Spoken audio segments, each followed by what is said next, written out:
Vamos começar o capítulo 18 do Dhammapada. Então, alguém quer fazer algum comentário, Cíntia? Não. Não?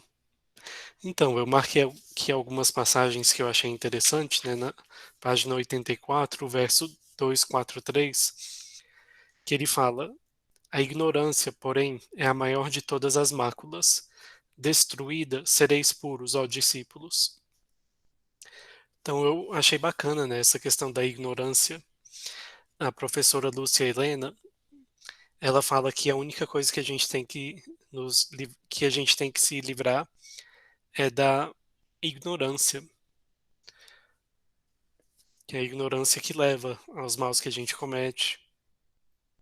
E aqui no verso seguinte: a vida é aparentemente fácil para o desavergonhado, o atrevido, malicioso, o simulador, o libertino, o egoísta, o insensível, o corrupto, o impuro. A vida é aparentemente árdua para o modesto, para o que busca a perfeição, o pacífico, o desinteressado, o tranquilo, o íntegro, o sensato, cuja vida é pura e que viu o caminho.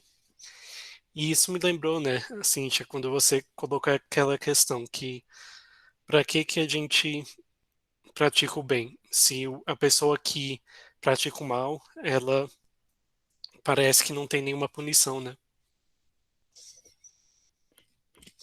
Então, será que a pessoa é punida nessa vida mesmo?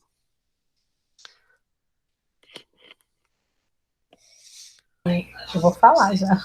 Pode, fique à vontade. Você terminou aí com a pergunta. A gente debateu muito essa questão, né? É punido aqui, não é punido. E depois eu fiquei refletindo, sabe? Cíntia, Oi, rapidinho. Só fala um pouco mais alto para é ficar o mais alto que microfone. esse. Vê se melhorou agora. Melhorou? Melhorou. Ok.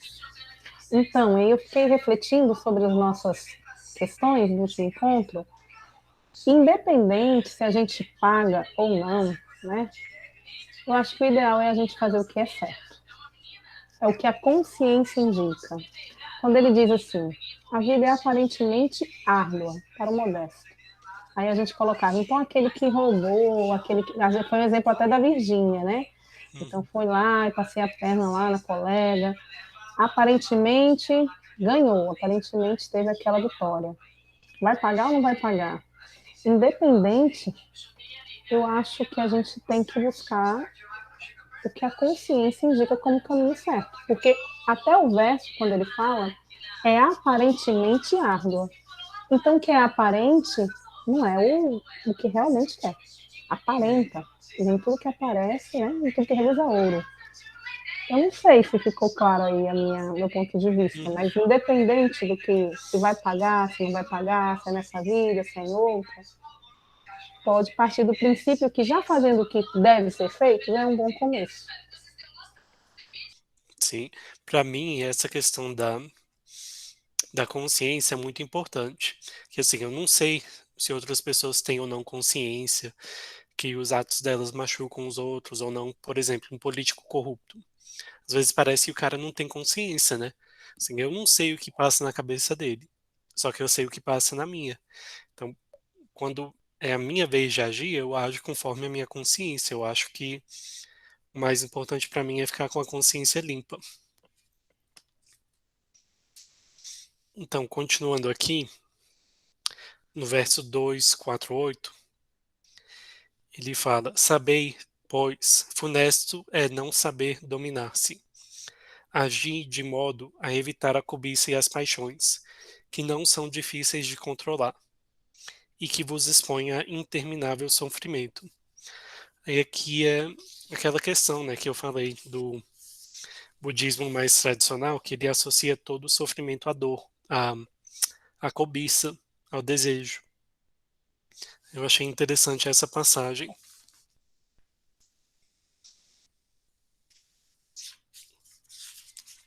Posso falar? Sim, Posso fica dar à uma vontade. opinião? Na verdade, não é uma opinião, tá? É coisas que vêm na minha mente, vendo aqui o texto e o que vocês falaram. Eu lembrei do imperativo categórico do Kant, lá de o dever pelo dever, Uhum. como a Cíntia disse, né? E é muito interessante como isso se liga ao Kant, porque parece tão distante, né? E se você for agir através do dever, você vai sofrer, porque é mais difícil agir através do dever, é mais fácil mentir e deixar para lá, né? Então a vida aparentemente fácil para o desavergonhado, porque ele não tem compromisso com o dever. E o imperativo categórico do Kant é criticado por ser extremamente rígido. É Rígido. um Uhum. código assim, rígido. Você faz o certo só porque é certo e por nenhum outro motivo, né? É um imperativo categórico porque é uma intuição. Então, você se vê obrigado a agir da forma correta e, de fato, isso é muito mais difícil. Então, quando você leu isso, eu lembrei do imperativo categórico do Kant. Foi o que me veio à mente, foi o que me veio à mente. Sim.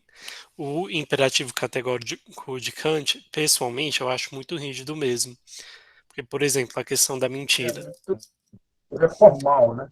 Sim, tem situações que eu acho aceitável mentir. Aquela questão Sim. clássica. Ah, se o seu amigo te empresta uma arma, né, aí ele chega pra você enfurecido porque ele quer matar alguém e pede a arma de volta. Aí você dá pra ele, o seu dever moral é de entregar pra ele, né? Só que se você entregar, ele vai lá e vai matar outra pessoa. Então o que que você faz? Você É, se nega a cumprir esse dever. o exemplo que o próprio Kant dá é de entregar o amigo para a polícia. O amigo se escondeu na sua casa. Uhum, Só que ao mentir, você não pode mentir. Imperativo categórico para não mentir. Então você é obrigado a entregar o amigo. Eu não ia entregar o meu amigo, dependendo da situação e do contexto. Por uhum, exemplo, se a gente está num contexto, sei lá, hipotético, de ditadura, etc., e estão caçando ali o meu amigo, eu sei que ele é inocente, eu não vou dizer, eu não posso mentir. Isso parece aquela coisa do super-homem lá, do super-herói, né? Não, eu nunca uhum, minto. Em alguns casos a mentira é válida, né? Por isso que o uhum, imperativo categórico ele é rígido. Resta saber o que é que se liga com o que já é dito aqui, né? uhum, E a pessoa está em conflito, devo ou não mentir, fazer isso? A vida é mais árdua, como diz aqui, né? uhum. A vida se torna mais árdua. É isso. Beleza. E aí, Cíntia, quer comentar mais alguma coisa do capítulo? Não, só salientando aqui como ele falou, quando ele falou de Kant, lembrou muito, porque eu me lembrei que aquele texto lá que a gente leu, o primeiro texto do Kant, ele chega a cogitar certas coisas, como, por exemplo, você é tutelado até se você for para um médico. Então, o Kant, ele é muito, né? Isso é isso. Uhum. Então. Já imaginou? Nós não temos consciência para domar todas as ciências. É o Então, que é esclarecimento, né? O texto isso do. que é Né? esclarecimento do Aham. Manuel Kant. Inclusive, né, só fazer uma emenda aqui, você gosta muito de Heráclito, né? Eu gosto. Heráclito, ele morreu porque ele tentou aplicar justamente essa teoria. Ele falou: não, eu vou ser meu próprio médico, deixa eu tentar resolver aqui minha doença, e foi e morreu. Porque a forma como o Kant coloca, quando o Alfredo colocou, assim, é impossível, a gente não tem como ser. A gente vai ser sempre tutelado por alguma coisa, em Uhum, alguma questão. Eu não tenho como ter conhecimento de direito, conhecimento de medicina, conhecimento de ciência, abrangente em tudo para não ser tutelado. E aí, uhum. quando ele colocou, só lembrei. É legal. Legal. Vamos continuar então o próximo capítulo. Eu quero dar uma pincelada aí nesse capítulo, Vai, Vini, manda próximo. ver. Na minha leitura eu percebi, né, que vem retomando coisas que a gente já leu. Uhum, Ele fala também aqui das pessoas que morrem sem ter feito nenhuma provisões para a jornada, né? Que tem aquela surpresa da morte, não tem nenhum mérito para a próxima existência, segundo a teoria do renascimento. E também fala de ser uma ilha para si mesmo, né? O que a gente já viu, de ser o mestre de si e esforçar-se no caminho com rapidez. não há descanso na jornada para a morte, e isso é um fato, que a gente está sempre meditando sobre a morte, né? De que não há descanso nessa jornada. Também vai falar da não regressão, que é um princípio que eu não entendo muito bem, ou sei de outra escola. Fala sobre polir a vida, né, que é uma coisa ética. Eu levo esse polir o espelho da vida como a eudaimonia de Aristóteles, ali naquela parte do equilíbrio, né, de estar sempre contribuindo para a sociedade, estar sempre polindo junto com a sociedade, polindo a vida, né, de forma ética. Eu levo muito para o pensamento de Aristóteles. Vai também comparar com a ferrugem que do lado do verso 240, deixa eu só achar aqui. Assim como a ferrugem aos poucos corrói o ferro, as más ações conduzem o homem ao infortúnio. Vem falar aquela questão do karma, né, que a gente pode levar também para as nossas ações éticas e morais. Vai também falar da precisão de que a gente deve memorizar esses ensinos, né? A não repetição, né, seria uma forma de não dar importância para os reais aspectos do ensinamento, isso segundo o campo budista. A ignorância, que é a maior de todas as máculas, né? E eu levo sempre a ignorância à questão lá do mito da caverna, da alegoria da caverna, lá de Platão, né? Daquelas pessoas que estão lá ignorantes, né? Estão presas naquela ilusão. E isso é considerado uma grande mácula, né? Sendo que ele pode se esforçar e sair daquela caverna. Eu já falei no último encontro. Também vai falar dos 5 preceitos do budismo, que é não matar, não mentir, não roubar, não ter uma conduta sexual, não se intoxicar, não, na verdade, não intoxicar a mente, né, que seria o álcool, as drogas, evitar Vini, Oi, fala mais perto do microfone que tá variando muito o áudio. Tem vezes que fica pronto, muito baixo. pronto. Isso seria uma forma, né, de essa atenção plena dos sentidos, dos estudos, né, do saber, né, de ser sábio, seria uma forma de evitar o sofrimento prolongado.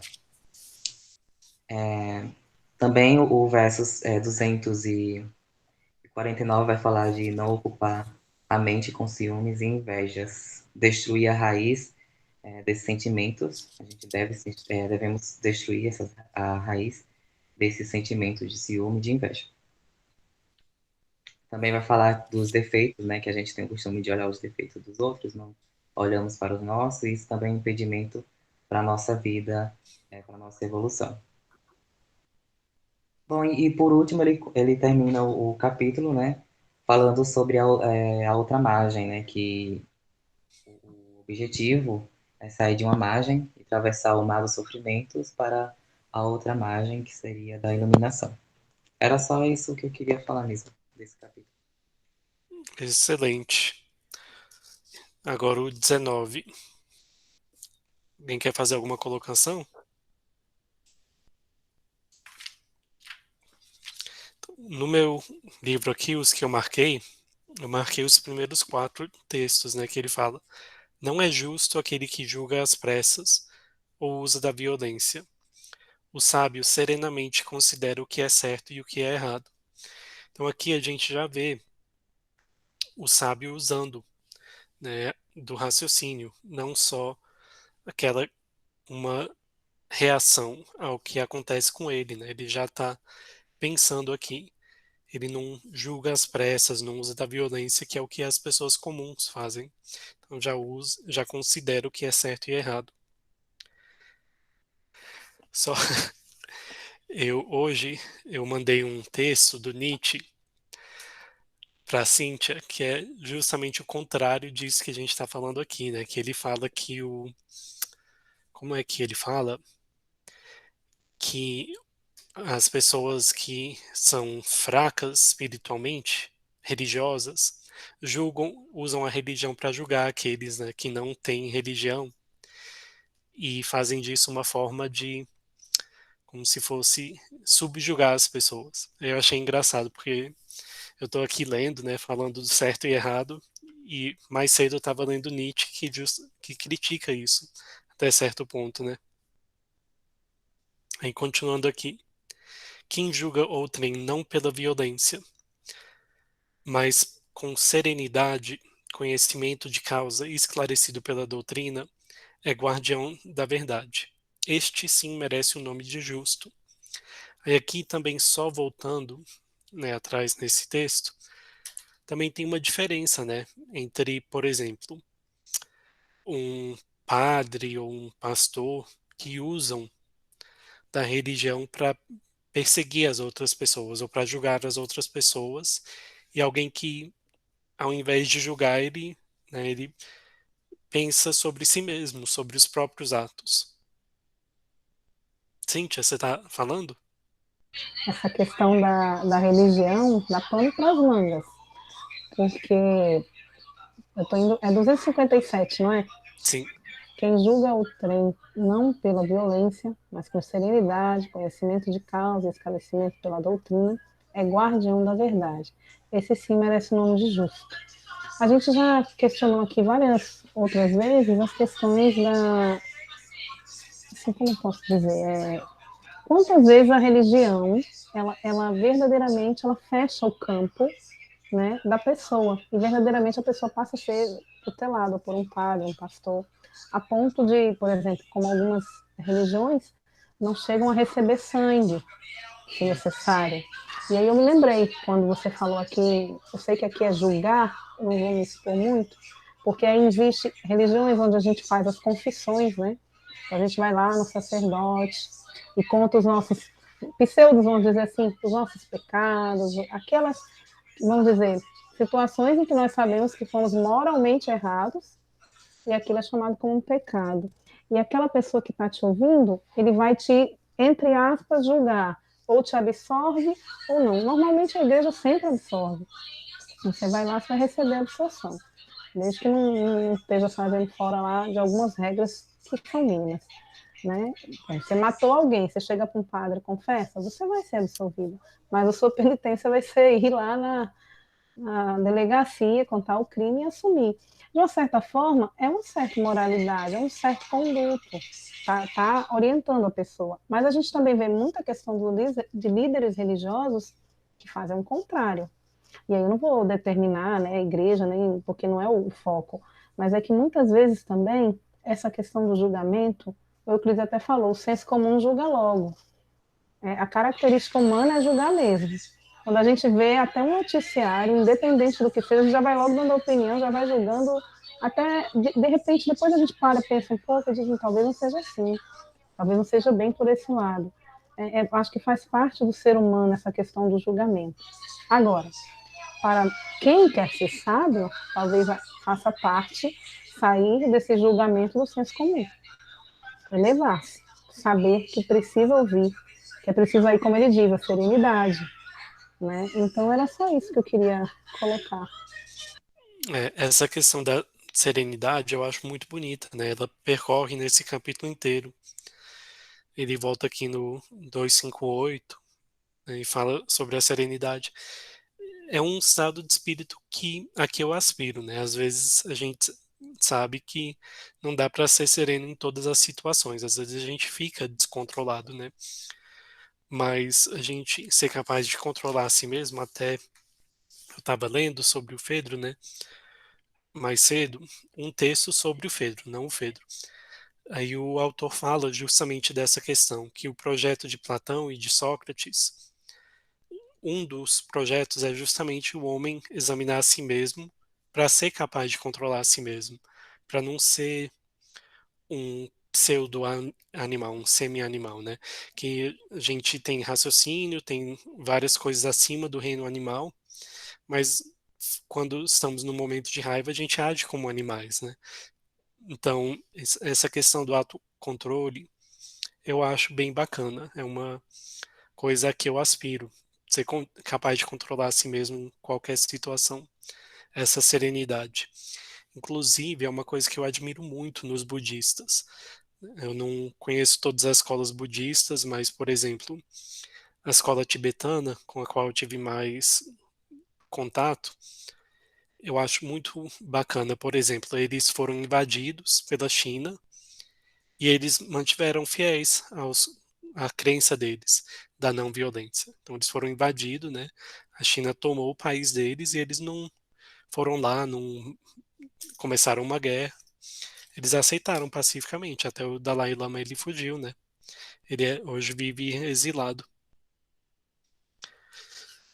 Então é isso. Mais algum comentário? Tem sim. Tem aqui, mas é já no finalzinho. Deixa eu ver se eu pego aqui. É o 270. Maltratando os seres vivos, um homem não se torna. Aí o Vini me corrige se eu estiver dizendo. Não sei dizer isso não. Aira, é isso? Euclides, me salva aqui. Aria? Não Eu sei. tô lendo isso, eu tô lendo isso. Não sei se está certo, Vini. O homem não se torna aira. Ser nobre, né? Que seria isso. Isso. Qual é o número? 270? Eu também estou no digital. É isso mesmo. O que é compassivo para com os seres vivos, este sim, em verdade, é aira. Ou seja, é um ser nobre. Era aquilo que a gente já falou em outras reuniões, né? Que eu, quando eu li a primeira vez, eu não imaginava que o ser vivo era todo ser vivo.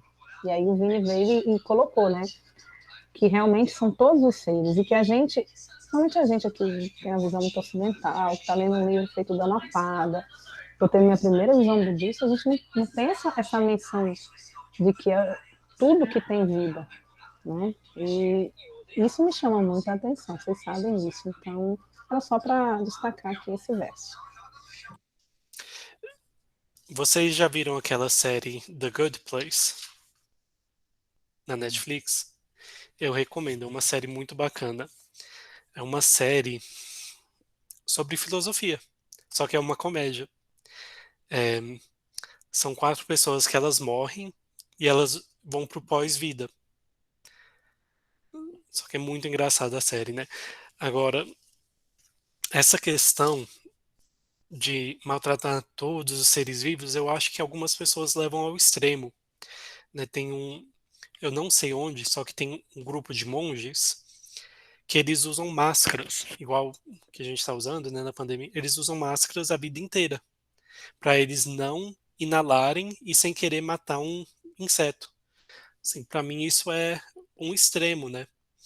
Só que eu acho que dentro da nossa possibilidade a gente pode respeitar os seres vivos. Sim, é minha Vocês, opinião também. Sim? desculpa. Vocês viram o filme Sete Anos no Tibete? Não? Olha, eu li o livro há um tempo atrás, depois eu vi o filme. É uma história real de um alemão que ficou preso durante a Segunda Guerra e ele foi professor do Dalai Lama. Ele foi professor de temas ocidentais e como ele era um escalador e um engenheiro, tem um momento no filme que o Dalai Lama, criança ainda, adolescente, pede para ele fazer um cinema para mostrar como é o cinema, né? Ele queria aprender sobre o Ocidente. Aí ele saiu cavando, aí os operários ali começam a brigar entre si. E quando ele foi saber o que é porque eles estavam matando as minhocas. Hum, Aí ele voltou com o Dalai Lama, adolescente. Aí o Dalai Lama disse: então você faz o seguinte, você vai cavando com calma e tira todas as minhocas que você achar e leva para outro lugar. Aí você. E o cara ficou, porque o cara é uhum, um ocidental, né? O cara ficou com raiva, mas chegou pro cara: tá bom, faz o seguinte. Vocês cavam e tiram as minhocas. Aí todo mundo ficou: não, agora sim, tudo bem, agora vamos tirar as minhocas. Aí eles ficavam tirando as minhocas, porque quando a pá entra, podia dividir elas, né? Então, uhum. eles ficavam cavando com toda a calma e o cara ficava irritadíssimo com isso. Inclusive, é o Brad Pitt que faz o cara, o alemão. Mas o livro é espetacular também. 7 anos no Tibete, uma história real. Ele ficou Procurar preso aqui. 7 anos lá. Muito bom. Ele fala essa coisa do budismo tibetano. Não pode matar nem a minhoca. E essa contribuição, Alfredo, muito boa, porque aqui para a gente, a visão no Ocidente é outra, né? A gente entra lá e pisa no formigueiro, feito a gente falou aqui outra vez, né? Não tem muito essa questão da biodiversidade, desse respeito. Não. E aí, esse verso normalmente sempre chama, a gente já viu outras coisas no livro, falando também dos seres, e como eles têm essa visão, né? Aí eu não sabia que o budismo era tão amplo, eu já tinha comentado com alguém. Gente, mas a gente não precisa nem chegar ao reino animal. No Ocidente, a gente tem uma tendência muito grande de tratar as próprias pessoas, né, como objetos. Seja um trabalhador. ah, eu estava vendo uma palestra da Lúcia Helena, que ela fala que quantas pessoas não tratam outras, que só usam outras pessoas pelo prazer sexual. Aí ela fala que ela fica indignada com isso, que a pessoa é uma alma, né, tem uma alma atrás do corpo. É um insulto você tratar outra pessoa como um objeto sexual, só querer ela por causa do corpo. Eu, esse negócio é complicado. Assim, eu não posso falar que, eu sempre falo, né? Eu não cheguei a um nível perfeito, só que essa questão do respeito às pessoas e até aos animais, às plantas, eu acho uma questão importante que a gente tem que, pelo menos, tentar desenvolver. Você Isso, falando. Oi, Alfredo, pode falar. Não, pode isso, falar. 10 segundos, isso que o Euclides falou, está falando como uma alma, mas no Ocidente isso surge como a ética, né? Que há essa divisão de moral e ética, e essa questão de considerar o outro, seja ele usado de qualquer forma, seja ele explorado de qualquer forma, isso é abordado na filosofia ocidental como os problemas éticos, né? Uhum, Que eu devo ponderar na hora das minhas ações. Não vai na linguagem que o budismo utiliza, por exemplo, que há uma alma, que há uma profundidade, né?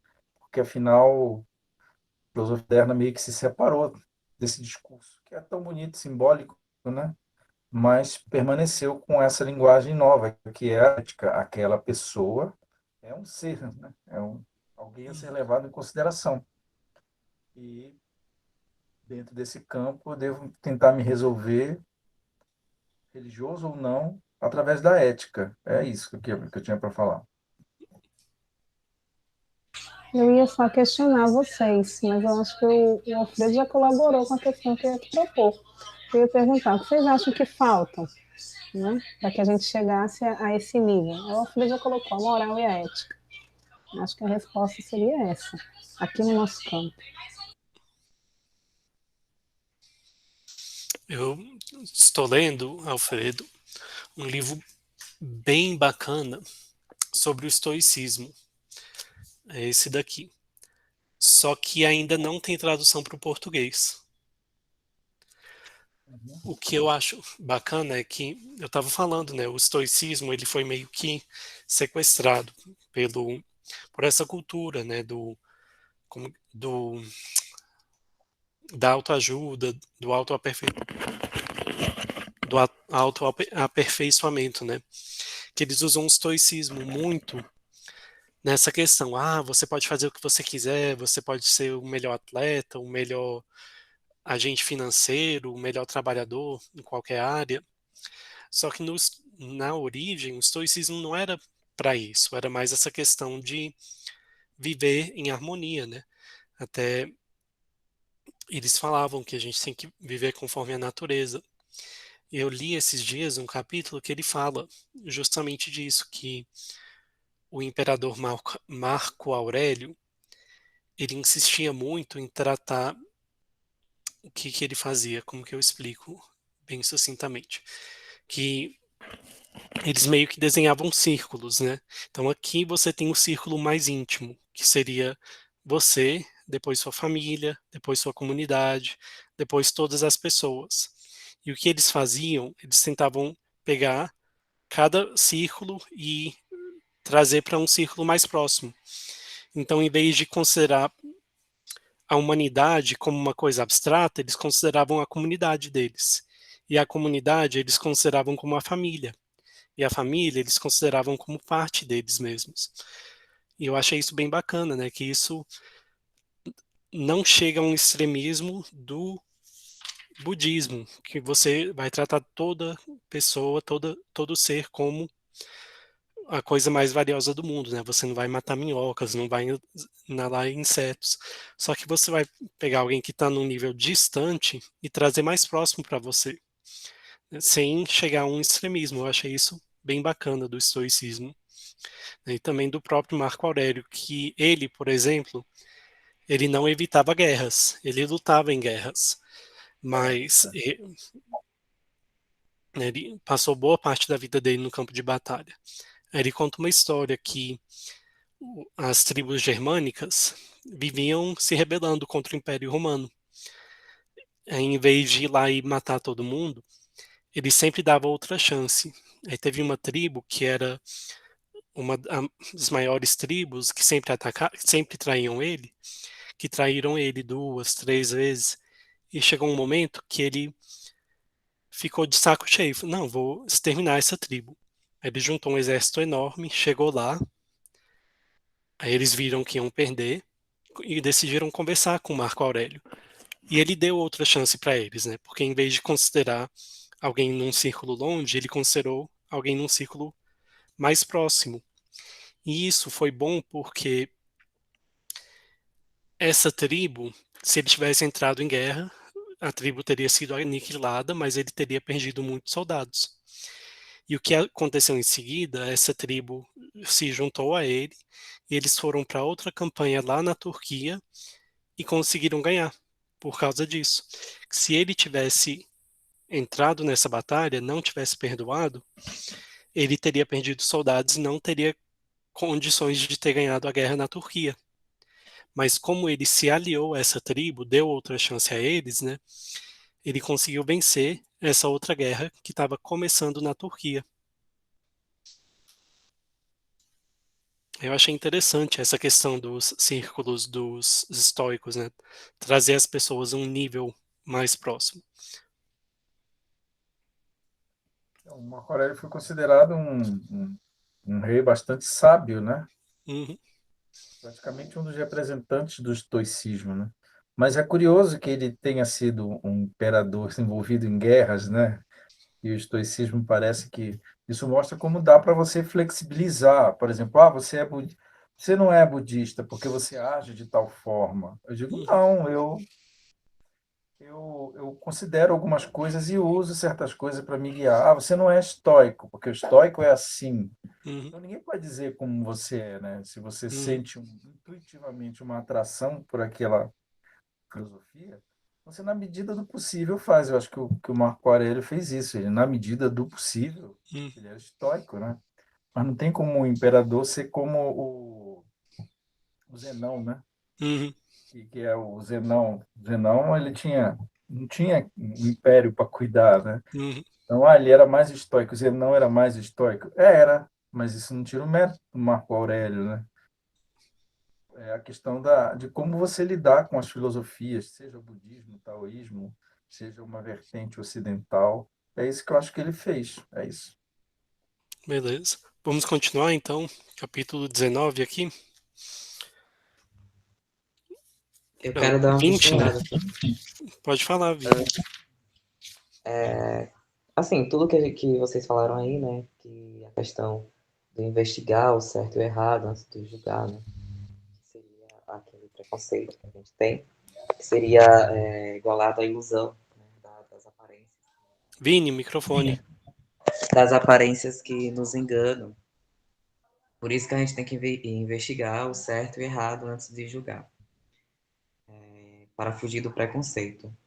Também não ser arbitrário, ser imparcial, né? Essa é a atitude do sábio ao julgar. E eu acredito que quando a gente estuda filosofia, a gente, quando vai estudar um autor, a gente tem sempre aquele imparcial, meio que imparcial, né?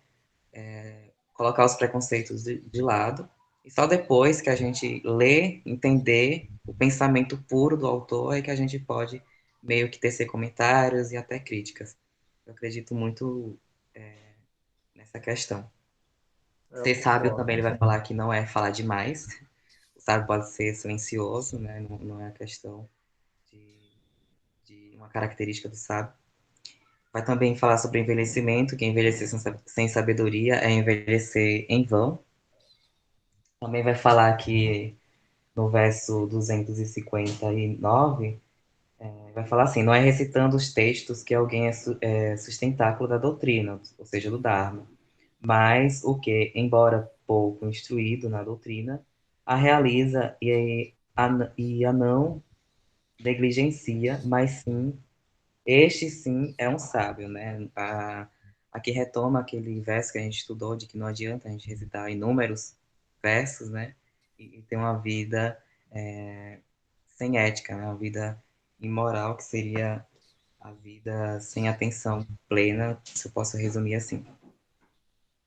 Vai falar também da questão da beleza, que vai além da aparência física. Também vai falar, né, que a gente pode levar muito na questão da religião, que muita gente se acha religioso, mas quando vê as suas causas, né, totalmente contradiz o que está sendo pregado lá na doutrina. E a gente pode até ver lá no Talibã, né, as interpretações ao Corão, ver essa questão: será que a religião prega aquilo mesmo, ou as interpretações pessoais, subjetivas, que faz a pessoa ser tão fanático a esse ponto? Fala da questão de superar a maldade, também é uma coisa muito que a gente já vem também estudando. Superar a maldade seria superar aquela ilusão da dualidade. Não é apenas a aparência externa que se torna um verdadeiro monge. Aí vai falar também, um reforço ao que falei anteriormente das recitações e aquela regra, né? Regras, regras, regras e pouco exemplo de vida. E também a questão que vocês falaram aí de prezar toda a vida, todo ser vivo, né?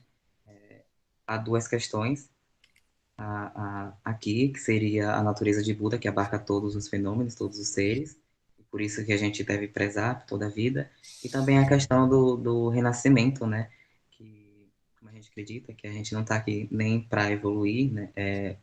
Eu poderia colocar aqui que nem sempre o ser humano está aqui na Terra para evoluir. Às vezes eles retornamos como animais, e por isso que a gente deve prezar sempre a totalidade dos seres vivos, porque podem ser os nossos parentes, se eu posso falar assim para esclarecer, parentes, ou até para criar uma cultura que, de certa forma, se a gente renascer como animal, aquela cultura não vai lá estar prejudicando a nossa vida futura. Só isso mesmo. Beleza. No capítulo 20, né, a gente, só adiantar aqui para a gente conseguir terminar tudo, no capítulo 20, no verso 276, ele fala os Tathagatas, que apenas apontam um caminho. Aí eu falei, né, Tathagata é o grande ser, ou o Buda. E eu falei lá no grupo que isso me lembrou da frase de Heráclito, quando ele fala: o deus Apolo nem fala, nem diz, nem não diz. Ele aponta o caminho, né? Fazendo referência ao oráculo de Delfos. Eu achei bem bacana, né? Ver textos bem parecidos aqui.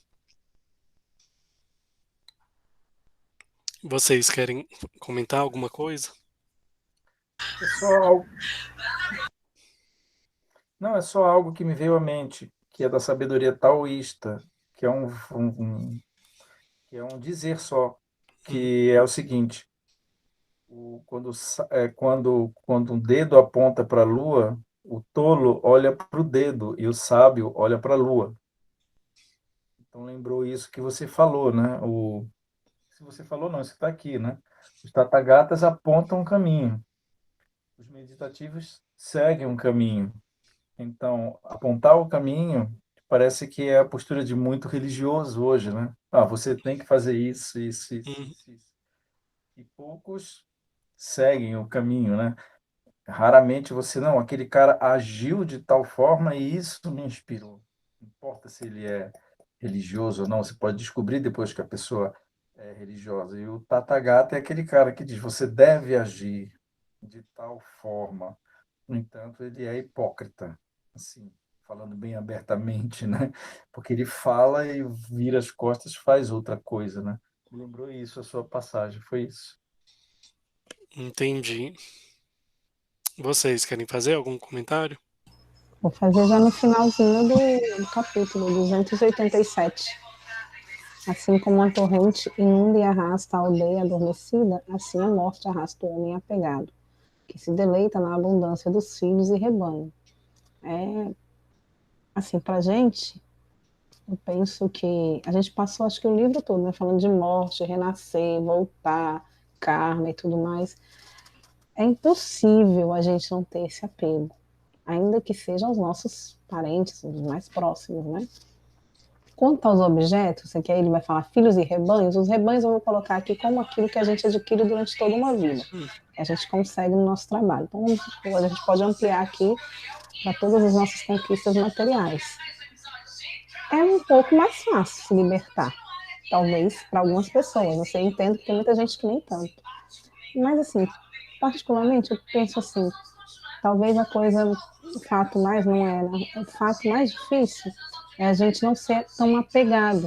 Esse espírito de posse que eu tenho, o meu marido, a minha filha, a minha mãe, não tem ninguém de ninguém. Né? Ninguém pertence a ninguém, não tem o meu marido. Porque na hora da morte isso é rompido. E se a gente tiver essa consciência de trabalhar, o que é muito difícil, eu falo por mim, diariamente. Não é o meu marido, não é a minha filha, mas é a nossa existência agora, porque nós só temos esse instante mesmo. Isso vai se dissolvendo e talvez aí a gente consiga aceitar algumas perdas com mais facilidades.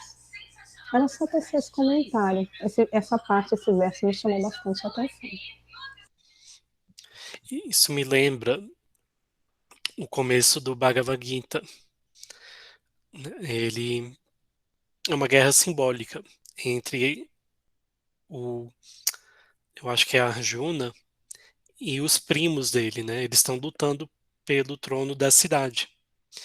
Então, tem duas famílias, né, que eles são primos e eles estão lá em guerra. Aí Arjuna, o Vishnu manda Arjuna matar os primos dele.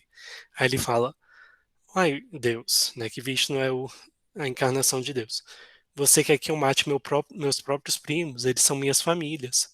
Aí Vishnu fala: olha, você está se identificando com eles, mas na verdade eles não são nada seu. Eles são uma ilusão, né? Que tem essa questão toda que eles acreditam que esse mundo é uma ilusão, né? Nossa verdadeira essência é nossa alma. Eu só lembrei essa parte do Bhagavad Gita que ele fala: olha, você na verdade não pode matar ninguém, porque você mata o corpo, mas a alma continua viva. E essas pessoas com quem você está se identificando, você não tem nenhuma identidade com elas. Isso é só um mundo ilusório. E eu lembrou essa passagem do Bhagavad Gita. É maravilhoso o Bhagavad Gita. Maravilhoso. Ele manda ele lutar. Tu pensa que vai vir algum conselho. Não, vamos esperar. Não, ele manda ele lutar. E não manda só lutar, né? Manda lutar e Explica, vencer. explica por que que ele tem que fazer espetacular. É o, é o Krishna, né? O Vishnu é o Supremo Senhor É Krishna. isso, é o Krishna. É o Krishna. O Vishnu é o Espetacular. Supremo, o Krishna é a encarnação dele. É. E aí, Vini, algum comentário sobre esse capítulo? Sim, porque dos demais eu não tenho muito, porque já é uma repetição do que sempre venho falando. E nesse capítulo aqui, ele tem, para quem quiser entender o Dhammapada e o âmago dessa obra, né, de toda a tradição Theravada, seria entender a importância das quatro nobres verdades, o caminho óctuplo, seria meio que sila, né, que seria a ética, e o samadhi, que seria a meditação, que seria a direção lá do caminho óctuplo, que seria o caminho para se libertar dessa ilusão de uma pessoalidade.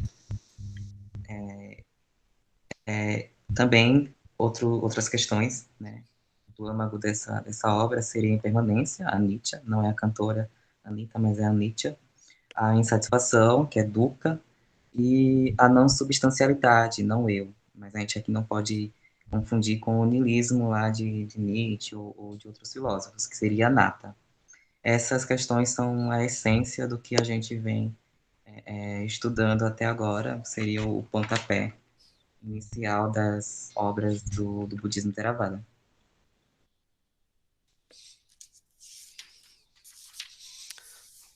Ok, capítulo 21.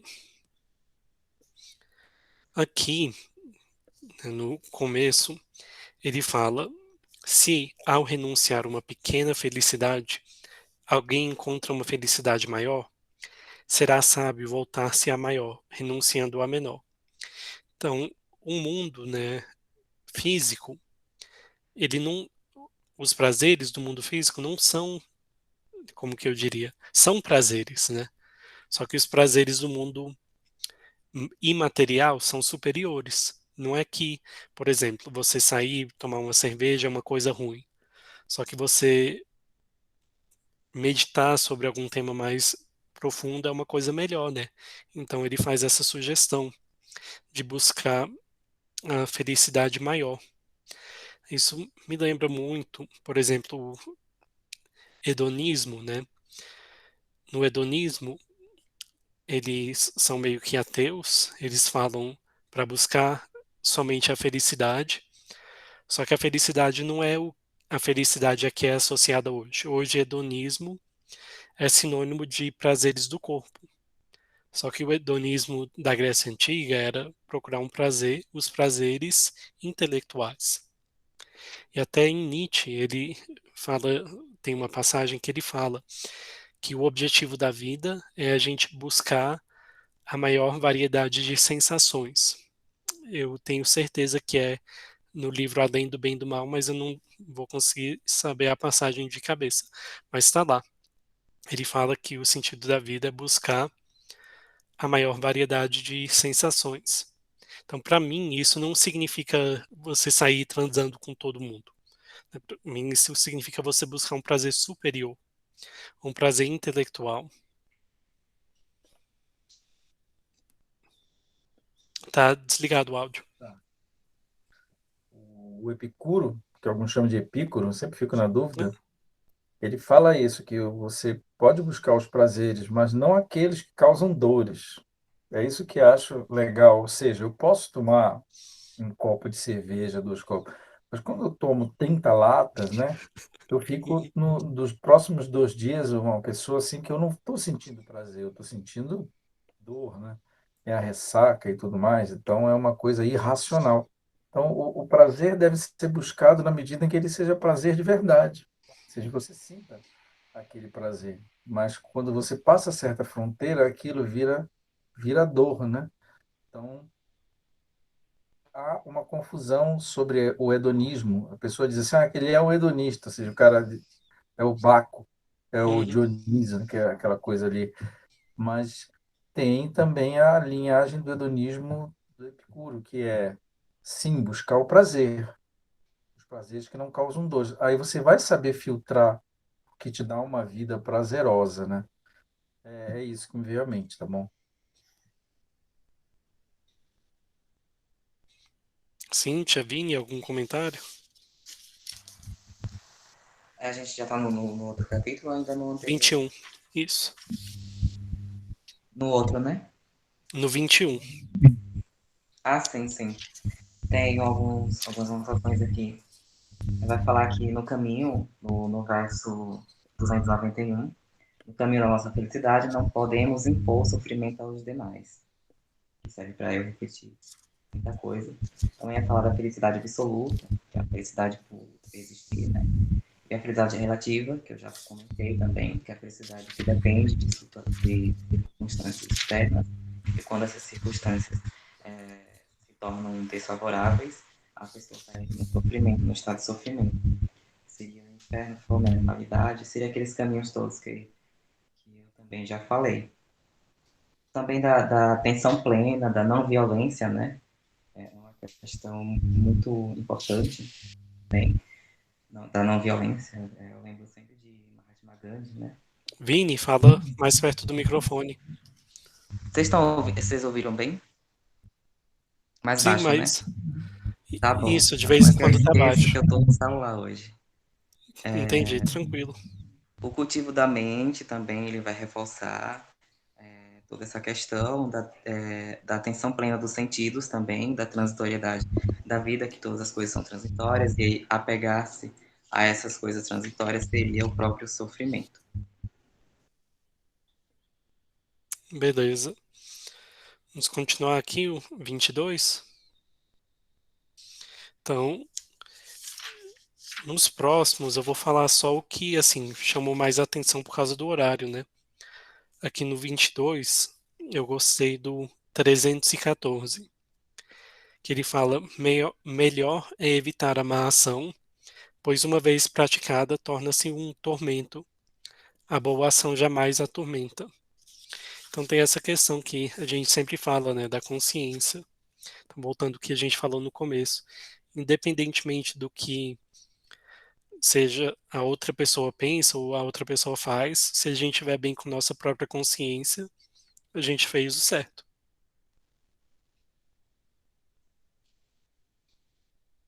Algum comentário sobre esse capítulo? Tá desligado. Isso parece que está colocando o inferno como um estado mental, não é isso? Ah, sim.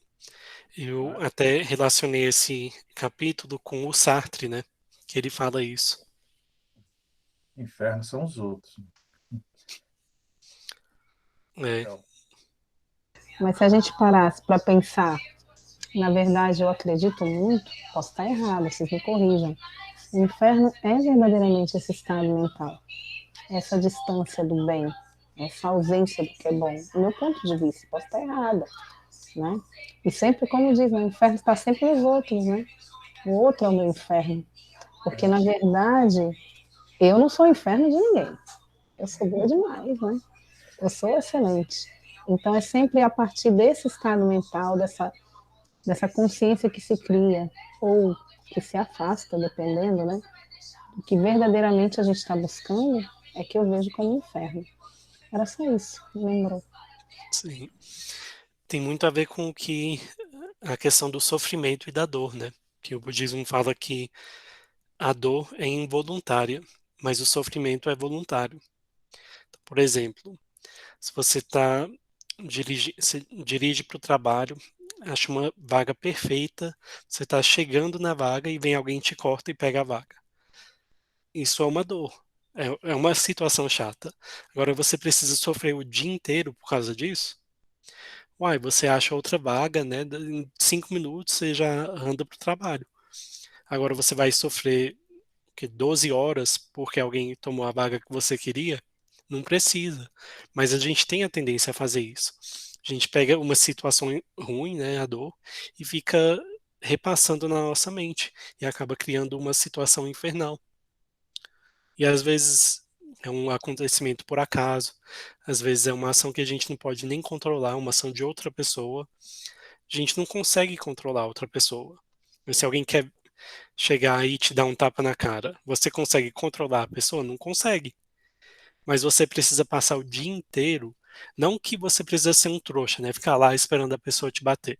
Mas se acontece, acontece. Você não precisa sofrer o dia inteiro, a semana inteira, o ano inteiro, a vida inteira por causa de situações ruins que aconteceram.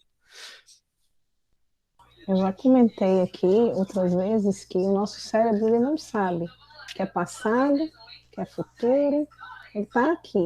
Se eu for lá atrás pegar minhas recordações, eu vou reviver. Se essas recordações são amargas, eu vou estar reproduzindo isso constantemente. Então, imagine uma situação que não foi boa, como aí a vaga do carro. Às vezes é uma bobagem como essa. E a gente causa um verdadeiro inferno quase que o dia ou uma vida inteira. Né? Falta do carro para bater a pessoa. Gente, eu sempre falo, tem muitas pessoas que são contra o desarmamento, né?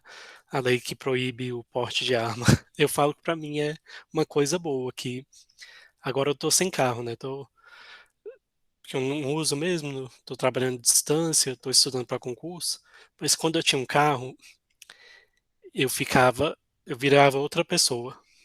Eu não deixava ninguém me cortar. Eu queria cortar todo mundo. E assim, se eu tivesse uma arma, eu já teria matado alguém. Eu tenho É, certeza. Mas assim, essa situação do carro é complexa. Mas é isso. Às vezes a gente pega uma situação. Imagina se no passado eu tivesse matado alguém. Hoje eu estaria na cadeia, né? Não estaria aqui conversando com vocês. É, às vezes as pessoas estragam. Uhum. eu tenho um monte de reflexão sobre o carro. Não, mas uma outra oportunidade. Mas eu tenho um monte, mas é sério, eu já pensei muito sobre essa questão de carro. O quanto é uma coisa, uma porra nociva, tá entendendo? Assim, é verdade. Desculpa o palavrão, tá? Palavrão. Tudo bem. Mas assim, eu tinha até sorte, né? Porque eu trabalho de meio-dia às 7. E muito tempo eu trabalhei na Samambaia e na Ceilândia, então era contrafluxo. E assim, mesmo assim eu conseguia às vezes ficar estressado. Mas o engraçado era que eu ficava estressado enquanto eu estava no carro, né?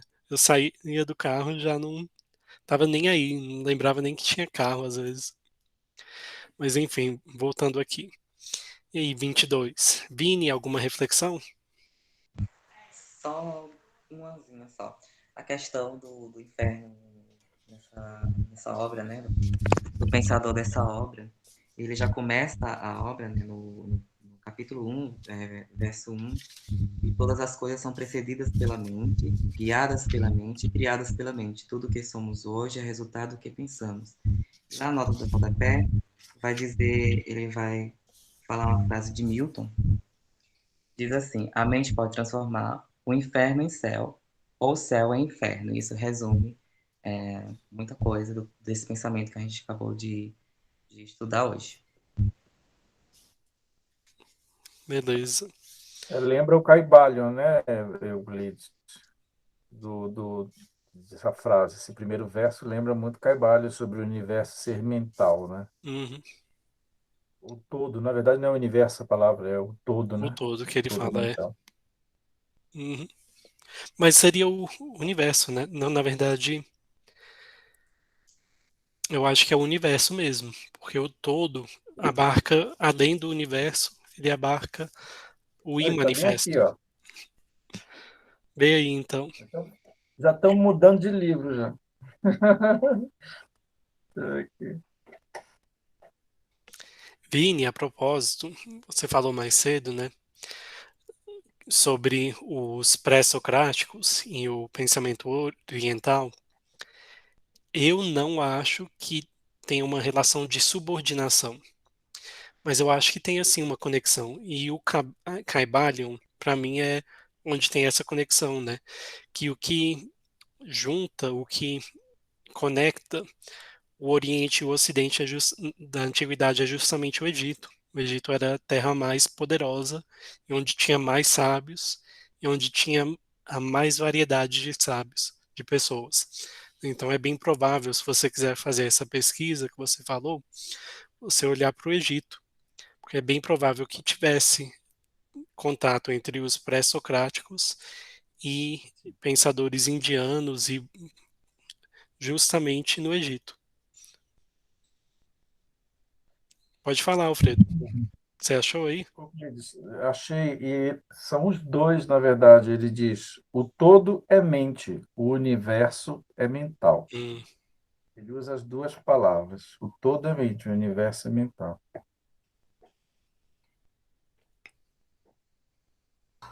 Só para saber, esse livro está na nossa lista, Euclides? olha, o Elbert e a Virgínia já pediram, então a gente pode ler sim. Inclusive, eu ia deixar para o final, mas depois é bom a gente já ver qual livro a gente vai ler depois do Fedro para eu escanear. Mas vamos deixar para o final, vamos terminar aqui o Dhammapada. E aí, Vini, algum comentário? É, não tenho mais comentários, porque assim, meio que tudo vem se repetindo, né? Tudo Hum, bem interligado lá, os versos, a doutrina e tudo mais. beleza, 23. Eu marquei aqui alguns textos, eu marquei o 327. Procura a alegria na atenção plena, ser vigilante, vela sobre a tua mente, que também tem muito a ver com o que a gente acabou de falar, né? Se o universo é mental, se tudo é mental, se a nossa mente é capaz de transformar o inferno em céu e o céu em inferno, a gente tem que zelar principalmente pela mente, né? Então isso eu achei interessante. E também ele fala da amizade, que eu achei muito bonito. Na jornada da vida, se encontrares um companheiro prudente, sóbrio, sábio e bem controlado, sobrepuja todos os obstáculos e caminha ao seu lado, alegre e bem atento. Que ele acaba repetindo aqui, né, no 331, aquele que encontra um amigo certo na necessidade. Feliz é aquele que encontra um amigo certo. Feliz é aquele que está satisfeito com o que possui e com tudo o que acontece.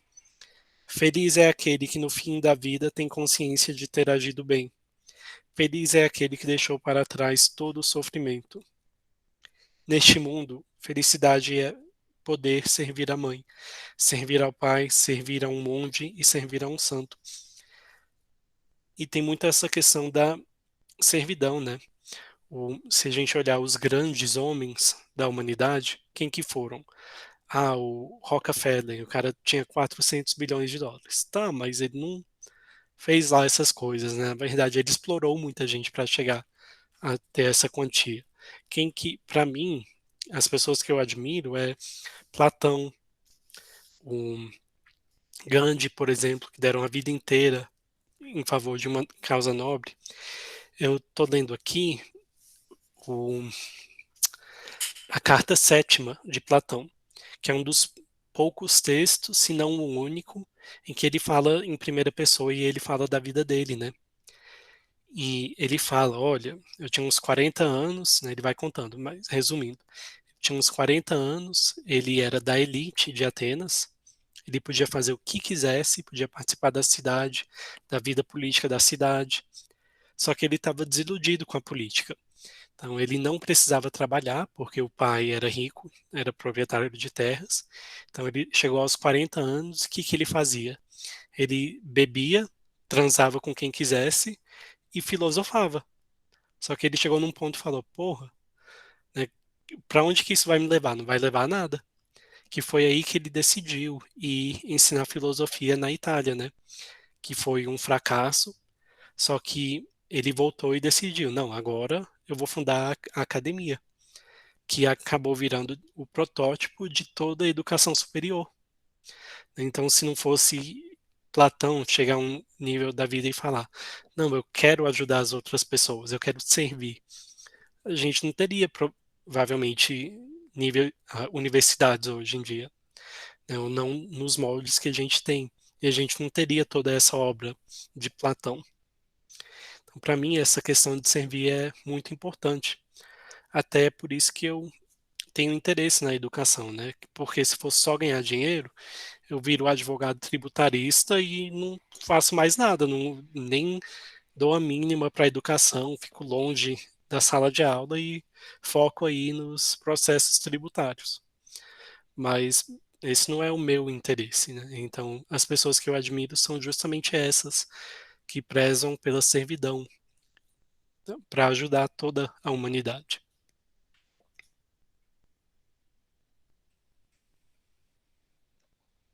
Há uma satisfação no serviço. E quem é, por exemplo, quem é pai, quem é mãe, ou não sendo, que gosta de servir, sabe que, que às vezes é um grande trabalho que você está tendo. Mas se a sua disposição de mente estiver aberta para aquilo, você sente prazer, que você está fazendo uma coisa que parece que faz sentido. Uhum, Não é nem para criar o filho, não é nem para, porque isso pode ser utilizado para qualquer coisa, como no caso do Platão que você falou, né? A pessoa, quando serve, ela acaba também cuidando de si, mas há um certo prazer, quando eu falo até um prazer egoísta mesmo.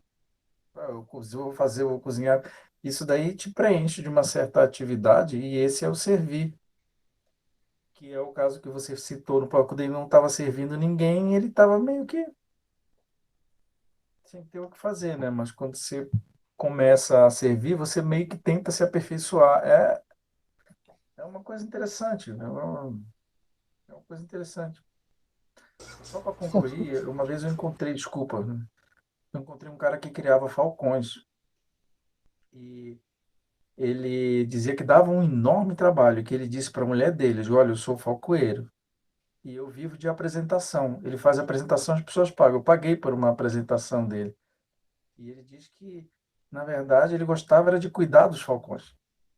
E os falcões meio que em troca davam uma fonte de renda para ele, porque obedeciam ele e ele fazia apresentações, ele coloquei a luva, e o falcão vem e tudo mais.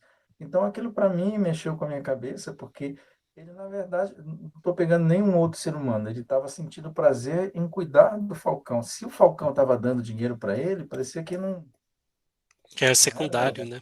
Ele sentia prazer naquilo ali. É, essa questão do serviço é muito interessante. Gente, só falar sobre o horário rapidinho. Já deu 9h10, tá? Se vocês quiserem sair, se precisarem sair. Mas quem fizer ficar, a gente continua para conseguir terminar o livro. Você acha que vai até que horas, Euclides, se a gente prosseguir? Acho que talvez uns 10, 20 minutos ainda. Vamos lá. Vamos. Vocês, algum comentário? Sobre a questão da amizade, né?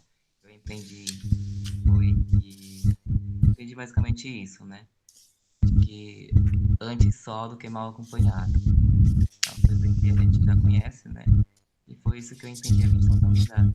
A boa amizade é aquela que nos impulsiona à realização espiritual e o mau amigo seria aquele que impede, né, essa realização. Então, antes só do que mal acompanhado, seria o resumo que eu fiz.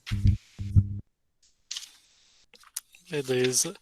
O 24 aqui, também tem muita coisa que é repetitiva aqui, né? Só o que me chamou a atenção foi o 349, que ele fala: perturbado por maus pensamentos e escravo das paixões, o homem que só procura prazeres vê seus desejos crescerem cada vez mais. Ele mesmo reforça seus grilhões. Por exemplo, uma pessoa egoísta que só pensa em dinheiro. Ah, isso me lembra aquele filme, qual que é? Do policial, Tropa de Elite.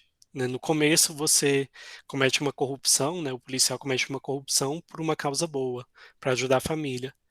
Mas daqui a pouquinho o cara já é o líder da quadrilha, já tá, né, coagindo todo mundo, extorquindo todo mundo. E é isso, né, sobre desejo. Se a gente não controla, o desejo nos controla. E é uma coisa que não é um poço sem fundo, né? Nunca tem como satisfazer os desejos. E aqui no 355, as riquezas destroem o insensato que não procura o que está além. Pelo desejo de riquezas, ele destrói a si próprio como aos outros. Então ele acaba, né, só se preocupando com dinheiro, dinheiro, dinheiro. Ele machuca qualquer pessoa, faz qualquer coisa para obter o dinheiro e acaba que só tem tempo para isso. Ele não curte a vida, não aproveita a vida, né? Então era isso. Algum comentário aqui sobre esse capítulo? A questão da unicidade do corpo e mente também surge nesse capítulo. É uma coisa que a gente já viu, né? Não há essa dualidade de corpo e mente para... Vini, o microfone. Não há a dualidade de corpo. Estão conseguindo me ouvir? Eu estou bem próximo agora. Sim, Não há essa dualidade de corpo e mente, né? Seria a unicidade de corpo e mente, que seria a entidade, ou seja, a pessoa, que surge também nesse capítulo. Era só isso mesmo. beleza. Os últimos dois, o 25, eu não tenho nenhum comentário, não. Se alguém quiser fazer algum comentário, fica à vontade aí. O primeiro verso, 360. Benefício é controlar a vista, benefício é controlar o ouvido, a audição, benefício é controlar a língua, o paladar. Quantas vezes, né, essa é a nossa, assim, nosso maior desafio, né? Controlar. Olha que ele está colocando os sentidos. Nós somos reflexo desse sentido o tempo todo. O que a gente vê, o que a gente escuta, muitas vezes o que a gente fala. Né? Então, esse controle, é só esse verso. Beleza. E você, Vini, algum comentário? Não, esses capítulos finais eu não fiz nenhum comentário, porque seria uma repetição, né? Seria até Uhum. cansativo pra ficar ouvindo. Não, eu não acho cansativo, eu acho que assim, mesmo que seja repetitivo, tem muita coisa que às vezes a gente vê de outro ângulo. Mas sobre isso eu também não tenho nenhum comentário. E o último, o Brahmani. Cíntia, algum comentário? Em 387. Brilha o sol durante o dia, à noite brilha a lua. Brilha o guerreiro na sua armadura, brilha o Brahman a meditação. Mas dia e noite, Buda brilha sem resplandecer tudo. Buda brilha, eu li certo? Sim. Resplandecendo tudo, né? Tá certo? Uhum. E aí, o quanto que a gente passou estudando, né, o livro todo, vendo esse esforço de ser o sábio, esse esforço de se tornar o Buda de alguma forma, esse ser mais sábio, absorver essa sabedoria inteira. E esse verso ele chama muito a atenção. Aí lá vai eu entrar aqui com Heráclito, né? Mas tudo bem, deixa lá. Não, fica à vontade. Né? Brilha o sol de dia, brilha a lua de noite, mas o quê? Lá vem eu falando. Por mais que a gente o Vini dizia agora, está repetitivo. Aí o Euclides dizia, não, mas a gente pode olhar por um outro ângulo. Sempre vai ter, né? Os opostos, essa harmonia, esse brilho. E o livro todo, eu acho que traz para a gente essa consciência do bem, do mal, do certo, do errado, daquilo que está se opondo, daquilo que está se colocando a favor, né? E quando ele fala aqui, eu acho que eu estou muito lírica aqui, estou em prol de literatura, mas tudo bem. Eu fiquei encantada com a beleza do verso. Brilha o sol durante o dia, à noite brilha a lua, brilha o guerreiro na sua armadura. Às vezes a gente não tem a condição de captar o brilho das coisas mais simples. E o livro todo ele fala de amizade, sabedoria, ética, moral, o que é certo, o que é errado, a vida, a morte, o que a gente paga, o que a gente não paga, mas o que a gente tirou, o que a gente extraiu de tudo isso. Eu não sei, esse verso ele me tocou demais. Acho que pelo brilho aqui de tudo, do sol e da lua, que independente do momento que a gente esteja, seja noite ou seja dia, sempre vai ter o que brilhar. E a gente pode extrair isso. Hum. Né? Enfim, não sei se estou me fazendo entender. Estou muito Sim. romântica aqui com esse verso, mas é isso. Não, eu acho, não só o Dhammapada, os textos mais antigos normalmente eles prezam por essa questão, né? Até os dois livros que a gente está lendo de Platão, o Banquete e o Fedro, são livros muito poéticos. Se a gente comparar com o Teeteto, Teeteto o negócio é seco, é difícil de ler. Eu sei que o pessoal, todo mundo quer ler, eu estava falando aqui, Alfredo, um professor falou do Teeteto. Você já leu Teeteto? É um livro muito seco. O Platão fala da epistemologia e tem um raciocínio lógico muito amarrado. Então não tem toda essa questão da beleza, da estrutura. O cara faz assim, argumento atrás de argumento. E todo mundo tá querendo ler esse livro. Gente, esse livro é difícil e é seco. Mas assim, o Banquete e o Fedro são livros muito poéticos, né? Eles são os livros mais poéticos de Platão. Porque quando a gente faz a faculdade, a gente não consegue ler tudo. Uhum, É tanta coisa que não dá. Então acaba sendo aqueles que são mais simbólicos. Aí você se forma e vai pegando aí aquilo que faltou, né? uhum. Aquilo que faltou. Por exemplo, Teto e as nuvens eu não li também. As nuvens, na Ah, verdade, eu mas li isso está no. sendo legal para mim participar desse grupo, porque eu já anotei algumas coisas ali, está sendo legal, porque eu vou ver essas leituras que estão falhas e revisando, porque é muita coisa, é muita coisa. As nuvens, eu não li no livro, no curso de filosofia, eu li no curso de letras, na verdade. Eles estavam mostrando É porque é pontos, literatura. pontos de vista diferentes, né? Ele fala, por exemplo, o Sócrates do ponto de vista de Platão no banquete e o Sócrates no ponto de vista de um oponente dele, né? O Ele é Aristófanes. considerado um sofista, né? Ele, Hum. Gente, beleza, eu acho que vou acabar aqui a gravação.